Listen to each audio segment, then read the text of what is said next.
guests are a pair of incredibly talented brothers who are... Hold on a second. Hold on a second. Oh, hi! What the shit?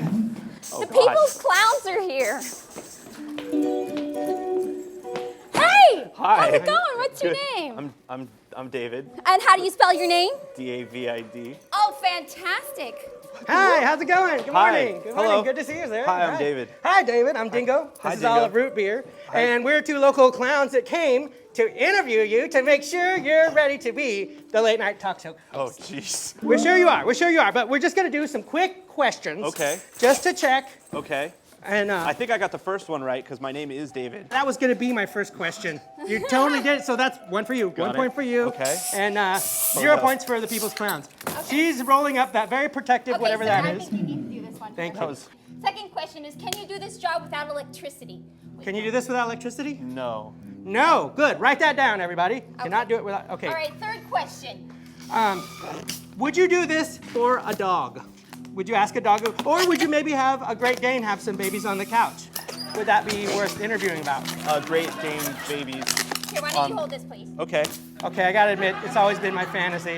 Ew, what is that? Outside. So congratulations being a talk show host. We Thank really you. like that you're doing it. We like that your name is Portland David. No, I mean, David from Portland. Yeah. We're not from Nice here. to meet you. Hi, I'm David. Oh, hi, I'm Olive. Hi. We're from here. I thought you're not root beer? She's Olive Root Beer. I like She root doesn't beer. taste like root beer. She can't eat root beer. She's allergic to root beer, but her name is Root Beer because that was the dog's name when she became a clown. Oh, but this isn't about us. This is about you. Yeah. How do you spell your name? D-A-V-I... Oh, we Yeah, 2 points for Dave. Here. And we'll make you a balloon animal. Would you like How anything, does this- like a worm, how a does Would you this like a work? necklace? snake? Maybe a We could pickle? do all of those. A banana? I have a... Yes. I think I can do a dog. All right, let's see. Here, this goes here. Oh. And then we do that. Oh, okay. This is a great qualification Okay, for that a was the late worst night balloon ever. host. What do you say? I feel like there's the dog head. Yeah! There's the dog Give him a hand, head, everybody. right? That's wonderful. pretty good. And then there's some, I don't know, there's some legs that you put in here. Yep, you're doing it, you're doing it, you're doing Right? it, yeah! Look at this. That's cooking with Grace. Hidden fucking talents that Yes. I bet nobody even knew I had here. And there's some Look at him, like he's doing it. Give him a hand, that's awesome. some legs. Yeah, love it, love it, love it, love it, love it. A couple more legs. And then check it out. Yeah! And then we're good. We need to make a balloon veterinarian to fix your dog's leg. Perfect. Look at that. Woo, party! There you go, I made this for you. Wow. If you can guess what this is, you can have it, and you can also have it. Can I have it? You can definitely have it, sir. Is it Oh, did I say congratulations on being a badass host? Thank Good you. for you. Hi. Good for you. I bet you guys didn't know I could do a balloon animal. Whoa! I didn't know Is that you a bow and could do arrow? Woohoo! Nailed it, nailed Oh it. my gosh. Thank you so much for coming in. Thanks for Yeah, being David. Oh, absolutely. thanks for doing what you having do. us. And we'll see you later when we're in your cupboard. Hi guys. Okay, now say something nice about us. Okay, we're gonna take off and go save the world. We're gonna save the world from here. We'll catch you later. Rock and roll, Portland! Holy shit. I feel like this is so phallic right now. Just lots of dicks. My next guests are Portland creatives, incredibly talented brothers. They do comics, they do films. They've illustrated over 60 comic books for Marvel, DC, and Portland's own Dark Horse comic, including Batman City of Light, Batman Apocalypse Girl, and here to chat with me about some of their latest work, as well as the city as a whole, Jakob and Arnold Pander. Come on out. These are for you, I believe. Oh my God, I've Enjoy. always wanted one of these. I got 2 for the price of 1. Right, I got a bow. Yeah, Good. wow, we'll set those. That's not I'll- suggestive or anything. Yeah. no. So, guys, welcome to Portland Late Got the Night. formalities Thank you. out Yeah, of the way. I know, right? So you both are from Portland, Yeah, Portland is hometown. Grew up here. but your work is internationally known. This is home base. I mean, Yeah. we kind of got a crazy start. We were super young, and we were doing kind of our own comic books in the school newspaper, making little short films, and then Arnold was working in a comic book store, called Future Dreams bookstore, and had art on the walls there, just kind of superhero art. And this writer, Matt Wagner, came through town doing a book signing for a book that he was doing, and saw the work on the wall and liked the style, and basically invited us to submit for this comic book project that he was going to do through a company called Kamiko out of Philadelphia. And so we basically kind of, joined forces to do this set of sample pages, and within a few weeks found out that we got this comic book job to do this national comic book. And up till then we were just doing like rock posters and kind of scraping by, just to get like a slice of New York pizza downtown, So it was really, suddenly it was kind of an exponential leap. Yeah, big and leap, so that comic book was Grendel. And I think we were probably like, I don't know, maybe I was probably like 20, 18 and 20 21 or or something like that. Which you is older? I'm older by a couple years. years. Do you remind him of that fact? Well, now it doesn't even Now matter. it doesn't matter. Now, People I'm think like, right now it older. goes I the other don't know. way. Yeah. You know? Yeah. as long as we get carded once in a while, I'm fine. Yeah. I think we've always been kind of ambitious, even in the drawings, and living in Portland, wanting to kind of do something that was transformative. And so a lot of what we were doing, although we were sort of weaned on comics, a lot of our interests were in cinema and fashion and music and just pop culture in general.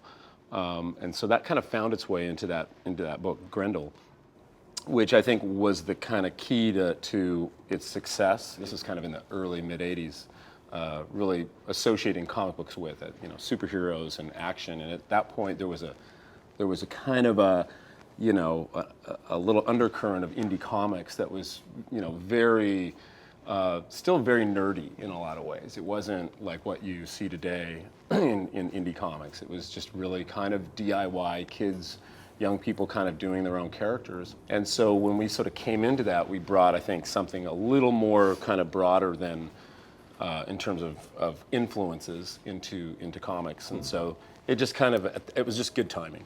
How have the comic scene itself changed over the years? Well, I mean, I would say like the amazing thing about just the timing of when we got into comic books was it really was at a moment where what they call creator-owned comics suddenly took off, and it went from all of the traditional like Marvel, DC, the classic comic book stuff to all these smaller companies like Dark Horse and Kamiko and a number of small companies. And even comic book companies like DC started forming their own indie imprints, creator-owned imprints like Vertigo Comics. And so you started to see a trend toward characters and stories that were really a little more grounded grounded in reality. And you saw even like the characters like Batman start to kind of, with say The Dark Knight Returns, that was a real big sea change. And Watchmen, obviously, those were big books that kind of took on more kind of issues of the times. One of the things that I really liked about reading about you and seeing a lot of your work is that it looks like a lot of it is really grounded in your own experiences, and that you're writing about things that you've experienced. Or there was one squatter story or something in a squatter house that I loved. Was it you with the camera? Oh, right.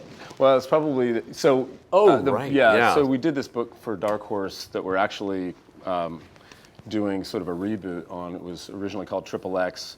We've retitled it The Dissident for obvious reasons, but it essentially was a story that took us to Amsterdam, where we were actually born, and allowed us to really explore our kind of a bit of our history and a bit of that world that was a bit of a mystery to us. And so we absorbed ourselves, and at this point we were in our early 20s, and we just absorbed ourselves into that kind of the urban culture of Amsterdam. And a lot of that was a very politically active community, and so there was kind of a squatter scene that we were hanging out. Well, and we also we grew up really, reading Tintin, the kind of international boy reporter adventures, and so when we went to Amsterdam for the first time as, younger adults, we were going, God, it'd be really cool to do a modern take on Tintin where you're kind of using this classic kind of form, but telling a really contemporary story and throwing that character into the politics of the times, the social dynamics of the times. And so we started just kind of hanging out and just delving into the underground of Amsterdam for about a year and started to develop this story. And a lot of the things that we encountered, kind of like, say, there was a squat called Frankreich. You'd have to kind of bang on the door and a little slat would open and he'd look and see if, you know, you were wearing a beat up leather jacket or not. And then they'd be like, all right, yeah, you can come in here. And then it was like this whole scene happening in there of this kind of underground squatter scene. There would be, you know, poetry and performance events, and there was a bar in there. And so we would just go down and hang out. And it was during the period of the first Gulf War. So there was you know, and it was just before the Euro, the United Europe kind of kicked in. So it was a very kind of heady political time, and one of the evenings we went in with a friend, and you know, we were doing a lot of photo documentation of the city because we wanted to put it into the comic book eventually, and there was a dance floor, and I kind of walked in and said, oh well, this is a cool light on the thing, I'll get a shot of my friend.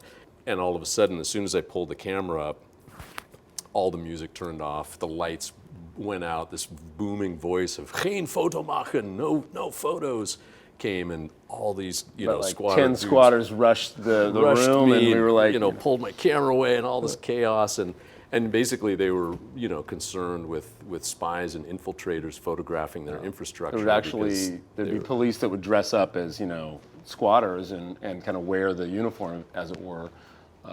And yeah, infiltrate and sort of look where weak spots might be, you know, in the building, if ever there was a raid. So and we got a sense of the level of kind of paranoia that they were you know, living with.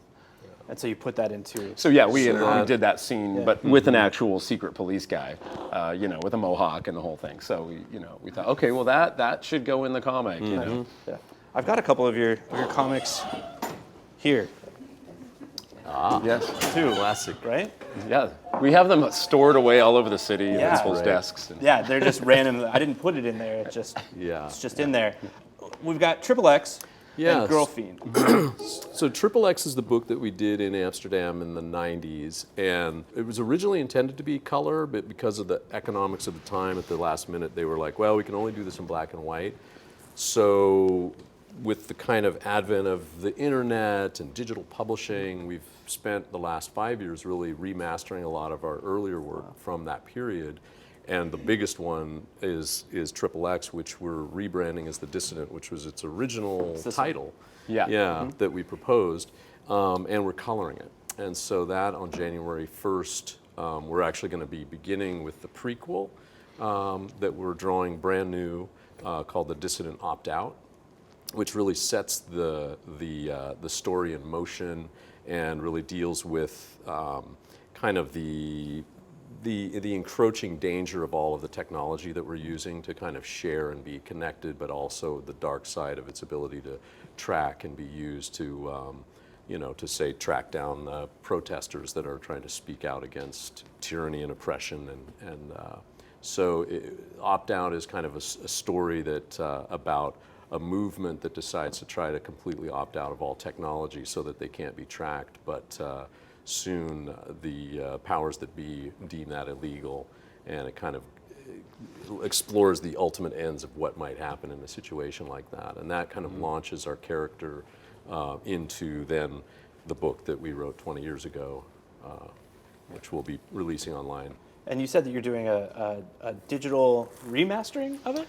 Yeah, I mean, essentially the book that we did, 20 years ago, XXX, it was originally kind of our, it was done at probably where we were at the height of our kind of career in comics, and we sort of built ourselves up to writing and drawing this sort of epic.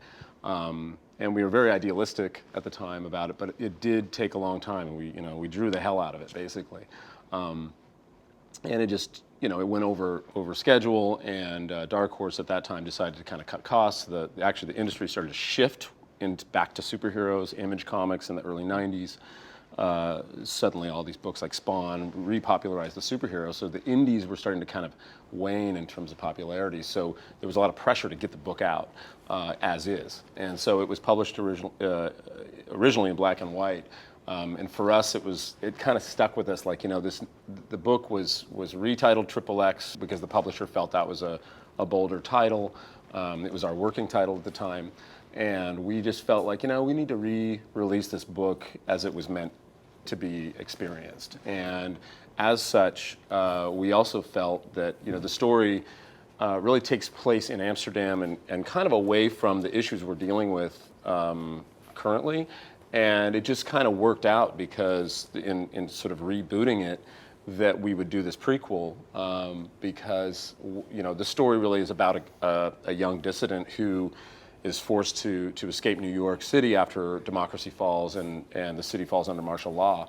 And really is a story about losing your fear. It's about sort of regaining your sense of purpose after being beaten down. And also a story of no matter where you go, there you are. Here's a guy who sort of runs away to Amsterdam to escape tyranny, but yet he finds himself embroiled in their political conflict and has to kind of, finally face it in a new way. And so we really felt like, that's all great, but we need to sense who he is and why he is doing what he's doing. So we really thought this was the time to tell the why, how did we get here?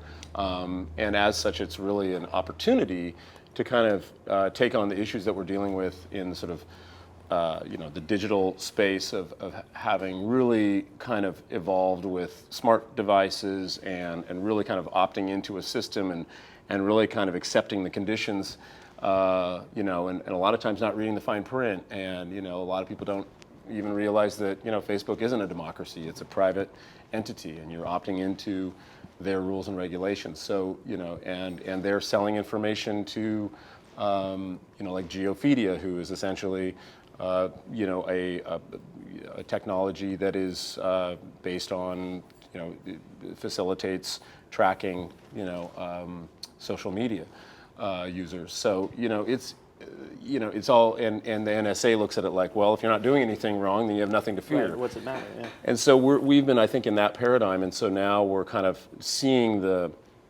potential of a very different culture and climate, and so it is a bit of a cautionary tale about one possible scenario that could happen, and happens to our lead character.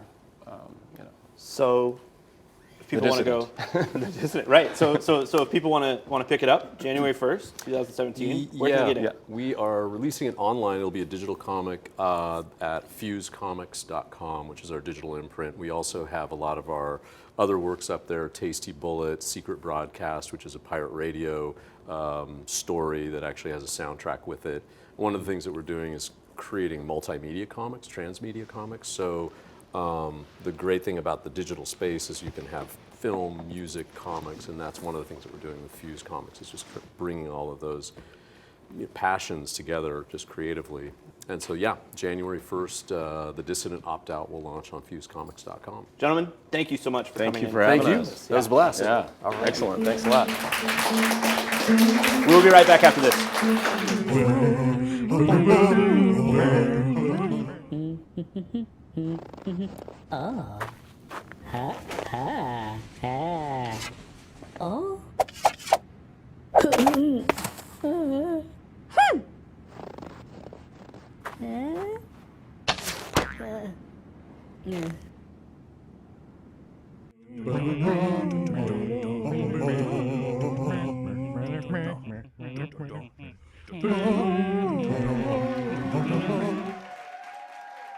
When I was 17, I got a pamphlet on my doorstep, and it was for a college down in Arizona that I had never heard of before ever. But I knew that in my family, once I turned 18 and graduated high school, I was supposed to go to college as my next step. That's what I was supposed to do.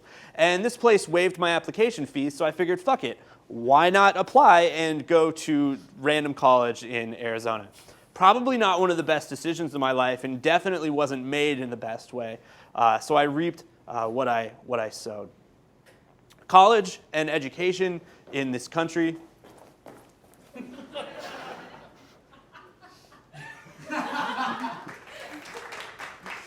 college and education in this country is fuck, man. Why you gotta fuck up my rant? This is my rant, man. Oh, I've given this talk before at like fundraisers and shit. College and education in this country is fucked up, to say the least. You get to college and people ask you, what do you want to do with your life? And you're supposed to pick this major from like this list of things that you kind of have an idea of, but like not really. You just know that maybe your uncle was a doctor, so maybe you want to be a doctor too. And then in the end, you know, most of those degrees don't really mean anything, so or don't necessarily get you to where you want to go, and you end up like graduating, and then you kind of find a job. But every place that's entry level requires that you have, you know, 3 years of experience to get the entry level job. Like, it doesn't mean entry level anymore. And so one of the people that's been really important in my life, a previous college professor at Concordia, and a local organizer of a myriad of different things, decided that she was going to do something about it. I want to welcome the founder of Wayfinding Academy, Michelle Jones, and her student, Claire Burrows. Welcome.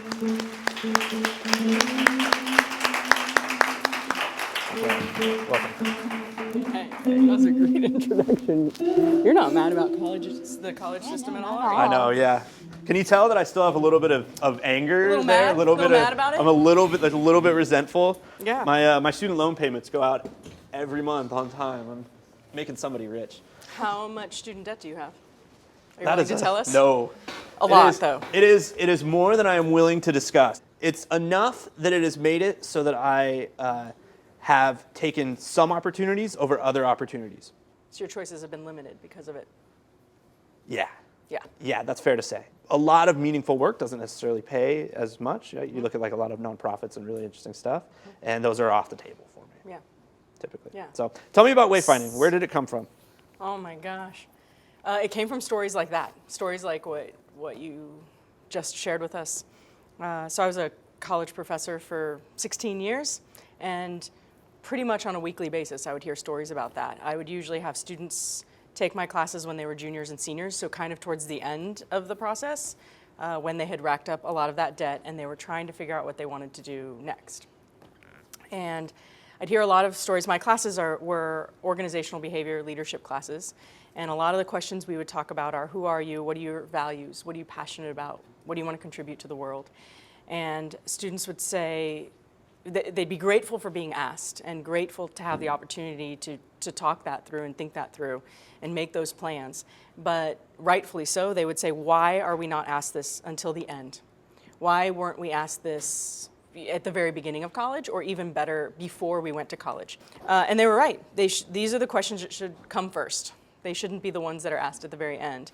And it was great to teach my classes and to have those conversations there, but then the students went right back into the higher education system that treated them like numbers and that had all of the checklists, and it was leaching away their passion and their creativity and their joy. And I thought after a while, their frustration got great enough and my frustration got great enough.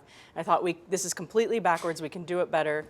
I'm just gonna start my own college and flip the higher education system frontwards. Mm-hmm. So we start with those questions. The first things that we ask are, who are you, what are you passionate about, what do you want to do with your life, how do you want to contribute to society, and then we build the curriculum around the answers those our students give us. Nice. And so what are some of the resources that the students end up getting once they are able to answer those questions? So we start with a matchmaking process, and we make sure that each student that we talk to, we get to know them really well first and understand their answers to those questions and make sure that what we offer is something that adds value to their life and that they would thrive with us.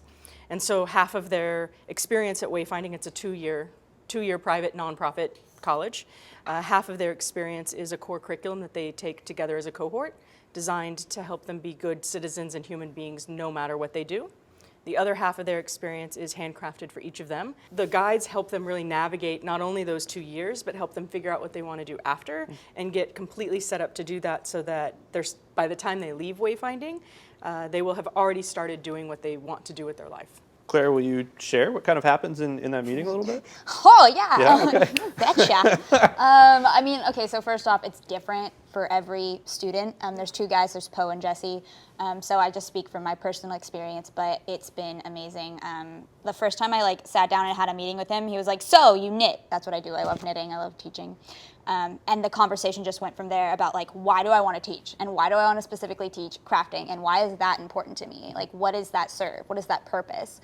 And then we went way over talking about different ways to document curriculum, and how do you document curriculum in a possible portfolio project of teaching, having a craft circle, and why would I do that? And so it goes from there every single time. And sometimes we talk about books and systems. I also want to be a writer. I'm working on a book right now, and so he usually reads what I have written and kind of just looks at me, and then we edit it. And it's different for everyone, but it's awesome every single time. Michelle, are you in charge of Clara's grades at all?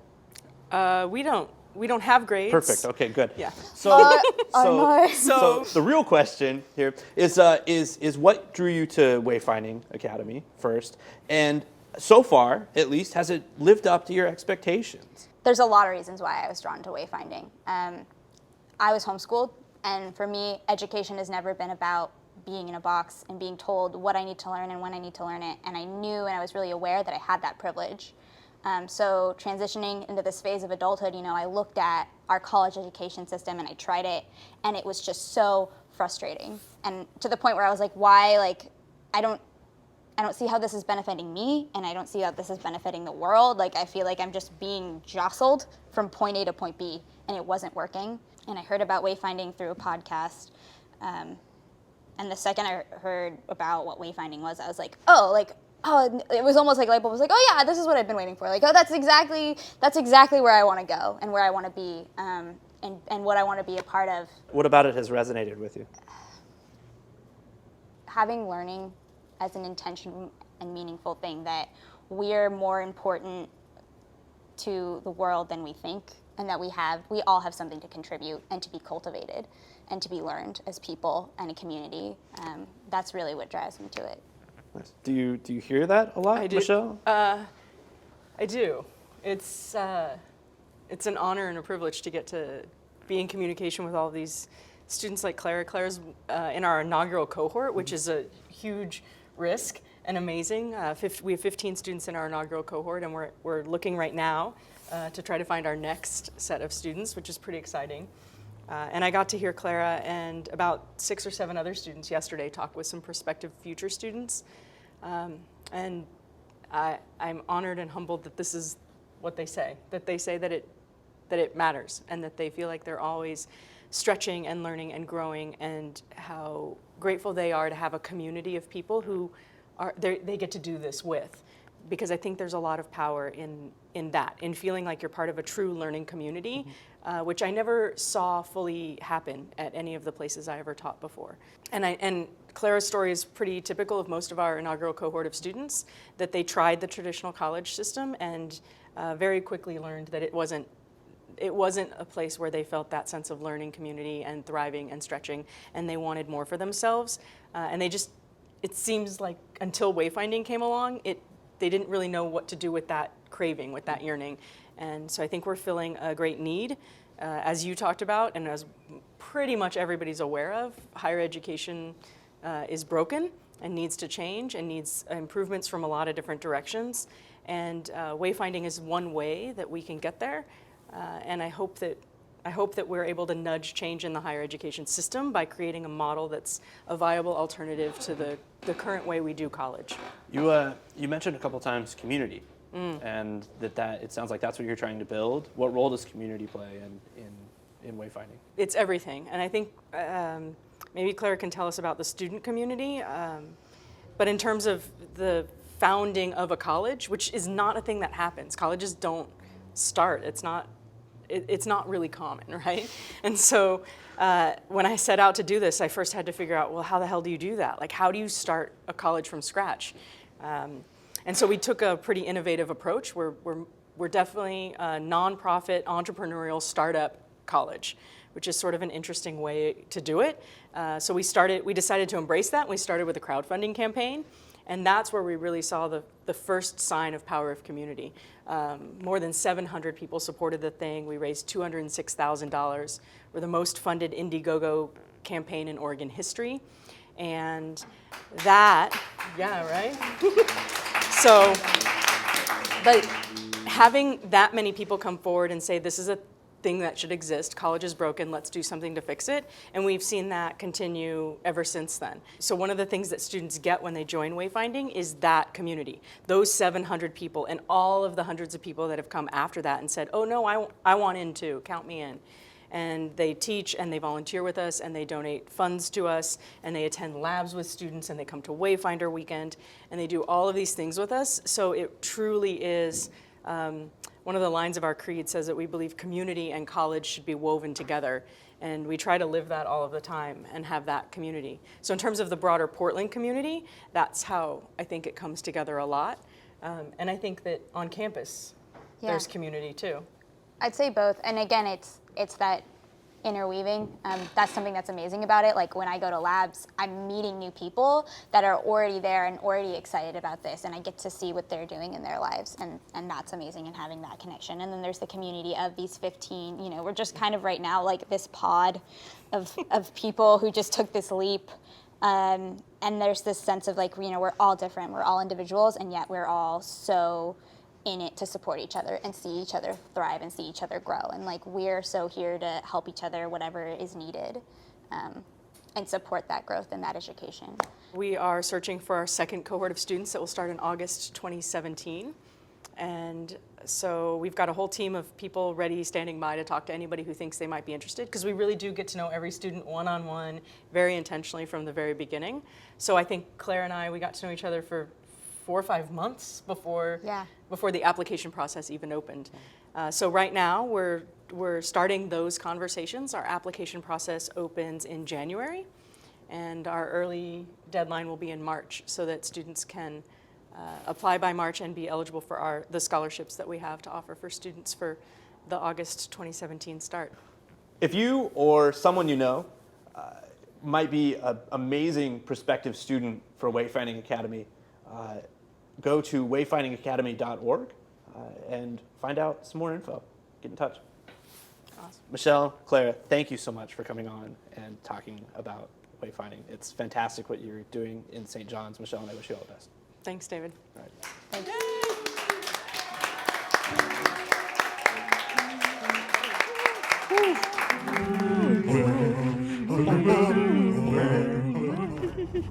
Hmm?